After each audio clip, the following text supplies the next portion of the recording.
என்னடி தூங்குற குழந்தைய பார்த்து அழுதுகிட்டு இருக்க? நான் இந்த குழந்தைய பெத்திருக்கவே கூடாதுமா. பெத்திருக்க கூடாதா? ஆமா, கௌரி சொன்னதை கேட்டல்ல.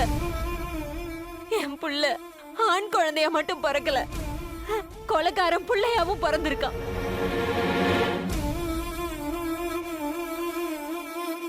என்னதான் அம்மாவா நான் நல்லவளா இருந்தாலும் நாளைய உலகம் இவனை அப்பனை சாக்கா வச்சுதானே திட்டும், அவமானப்படுத்தும். அதனாலதான் சொல்றேன், நான் இவனை பெத்தே இருக்க கூடாது. பைத்திய மாதிரி பேசாதடி. உன் புருஷன் பண்ண தப்புக்கு இந்த பச்சை மண்ணு என்னடி பண்ணும்? அப்பனை சாக்கா வச்சு மகனை மானபங்கம் பண்றதெல்லாம் போன தலைமுறையோட முடிஞ்சு போச்சு. இது புது தலைமுறை. இதுல அவன் யோகியதை தான் அவனை காப்பாத்தும். அம்மா திலகா, அம்மா சொல்றதுதான் கரெக்ட். தங்கத்தோட செஞ்ச கொலைக்கான பழிப்பாவத்தை அவன் மட்டும்தான் சுமக்கணும். அதுல உனக்கே பங்கு இல்லைங்கிறப்ப உன் குழந்தைக்கு மட்டும் எப்படி பங்கு வரும்? தங்கத்தோட வேணான்னு அவன் கட்டின தாலிய, அவனால உருவான உறவை அறுத்து போட்டு வந்துட்டல்ல, விட்டுரு. அத்தோட அவனை மறந்துரு. இதுக்கு மேல அவன் யாரோ நீ யாரோ. யாராவது குழந்தையோட அப்பா யாரு என்னன்னு கேட்டா செத்துட்டான்னு சொல்லிடு. என் புள்ள பிறக்கிறதுக்கு முன்னாலேயே அவன் ரயில் அடிபட்டு செத்து போயிட்டான்னு சொல்லிடுவேன். என் புள்ள பிறக்கும் போதே அப்பா இல்லாம பிறந்தான்னு சொல்லிடுவேன். வாய மூட்ரி. வார்த்தைக்கு வார்த்தை செத்தாம் போனான்னு சொல்லாத. ஒரு நேரம் போல ஒரு நேரம் இருக்காது. வாய் வார்த்தை பழிச்சு தொலைக்க போகுது. கண்டிப்பா பழிச்சு தொலையும். சாமி சத்தியமா பழிச்சு தொலையும். அது பழிக்கிறதையும் அந்த தங்க துறைக்கு பாட கட்டுறதையும் நான் பார்க்காம சாக மாட்டேன். ஐயோ அம்மா, வேணாண்டி. இந்த மாதிரி அபசகுணமா பேசாத. உனக்கு இது அபசகுணமா தோணலாம், ஆனா எனக்கு இது சுபசகுணம் தான். நீலாவதி வாழ வேண்டிய பொண்ணு. அவளை கொன்னவன் நல்லா இருந்தா என்ன மாதிரி பொண்ணுங்களுக்கெல்லாம் தாமி இருக்கா இல்லையான்னு சந்தேகம் வந்துரும். மாமா சொன்னதை கேட்டேல, என் மருமக பொட்டு இல்லாம தாலி இல்லாம விதவையா நிக்கிறான்னு. அந்த கோலத்தை அவன் பார்த்து பார்த்து சாகணும். அதுக்காக அவன் எதிரில நான் போவே வருவேன். என்ன பொறுத்த வரைக்கும் அவன் சீக்கிரமா செத்துற கூடாது. கொஞ்சம் கொஞ்சமா சித்திரவதை பட்டுதான் சாகணும். திலகா,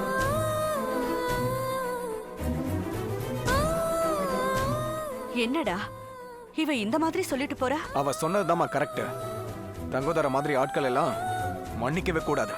இந்த விஷயத்துல என் ஆதரவு உனக்கு இல்லம்மா, திலகாவுக்கு தான்.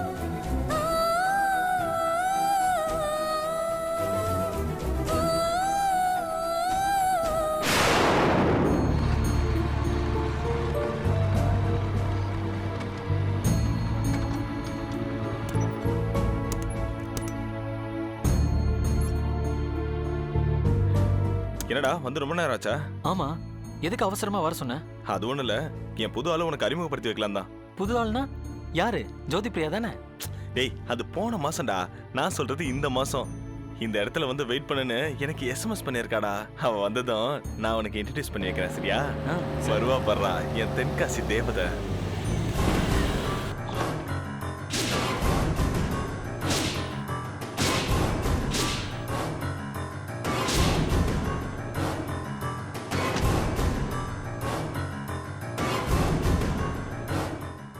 வணக்கம் சார். சார் சார் சார் என்ன சார் நீங்க இங்க? என்ன இந்த பக்கம்? என் ஃப்ரெண்டு சார், ஃப்ரெண்டை பார்க்கலான்னு வந்தேன் சார். ஏன் சங்கரி செல்ல இருந்து வந்த எஸ்எம்எஸ் பார்க்கலையா? இந்த இடத்துல மீட் பண்ணலான்னு சங்கரி செல்ல இருந்து வந்த எஸ்எம்எஸ் ஓ செல்லுக்கு வரலையா?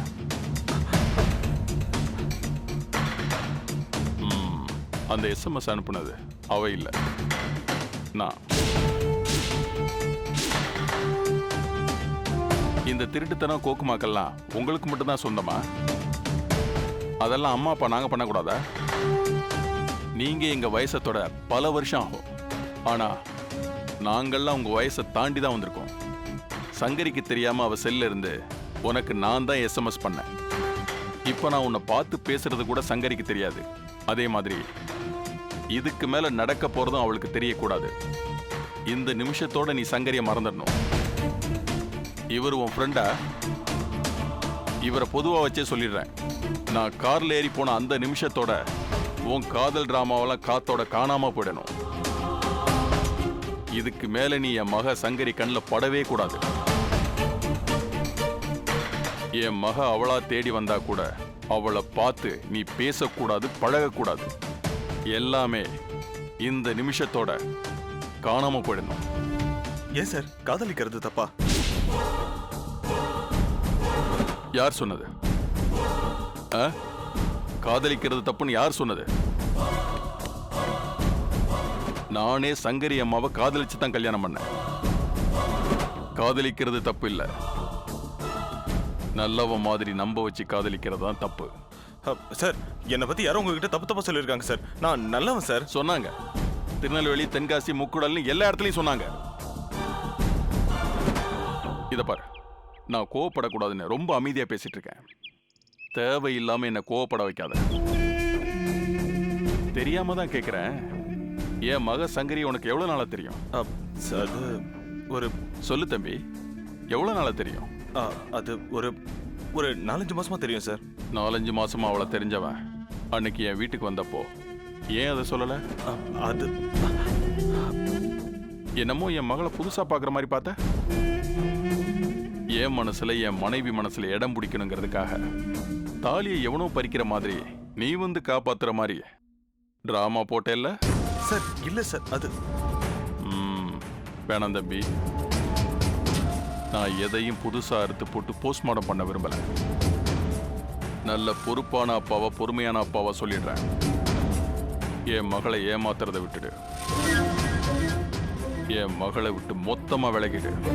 சார் நான் சங்கரியை ரொம்ப சின்சியரா லவ் பண்றேன் சார். செருப்பாலடி. டேய், நீ பண்ற காரியத்தை காதல்னு சொன்னா அதுக்கு காதல்னு பேரு வச்ச உன்னை செதில் செதிலா வெட்டிடுவேன். இந்த முத்துப்பாண்டி ஒண்ணு முட்டாள் இல்ல. எனக்கு நல்லா தெரியும் எது நல்ல காதல், எது நாடக காதல்னு. நல்ல விதமா சொல்லிடுறேன். ஒழுங்கா நீயா ஒதுங்கிடு. இல்லைன்னா முரட்டுத்தனமா நான் உன்னை ஒதுக்க வேண்டியதா இருக்கும். நானும் என் மனைவி அன்னக்குடியும் 4 பொண்ணுங்களையும் 4 திசையா பார்த்து வாழ்ந்துகிட்டு இருக்கோம். எங்க நோக்கம், கொள்கை, ஆசை எல்லாமே எங்க 4 பொண்ணுங்களும் நல்லா இருக்கணும், நல்லா வாழணுங்கிறதுல மட்டும்தான். அதுல ஒரு குறை வந்தாலோ இல்ல பங்கம் வந்தாலோ நானும் என் மனைவிய சும்மா இருக்க மாட்டோம். நான் கொஞ்சம் பரவாயில்ல, போனா போதுன்னு உங்ககிட்ட பொறுமையா பேசிட்டு இருக்கேன். ஆனா சங்கரிய பெத்தவ அந்த மாதிரி இல்ல. உன் தோலை உரிச்சு தொங்க விட்டுருவான். சங்கரி எங்க செல்ல போல. அவளை நாங்க சந்தனமா வளர்த்திருக்கோம். அவளை உன்ன மாதிரி சாக்கடையில கரைக்க எங்களுக்கு சம்மதம் இல்லை. என் மகளை விட்டு விலகிடுறது உனக்கும் நல்லது, உன் குடும்பத்துக்கும் நல்லது.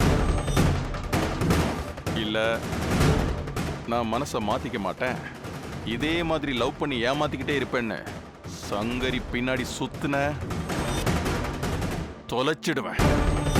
என் வார்த்தையை வெறும் மிரட்டலா வெத்தா எடுத்துக்காத. என் பொண்ணோட எதிர்காலத்துக்காக உன் முன்னாடி கோவக்காரனா நிக்கிறேன்னா உன்னை கொலை பண்ணிட்டு நீதிபதி முன்னாடி கொலைகாரனா கூட நிப்பேன். ஜாக்கிரதையா இரு.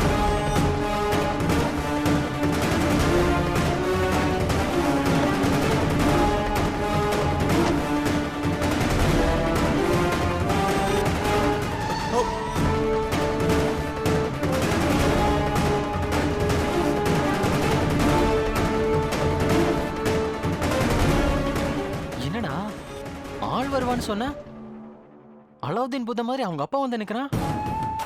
அதுவும் என் பொண்ணு.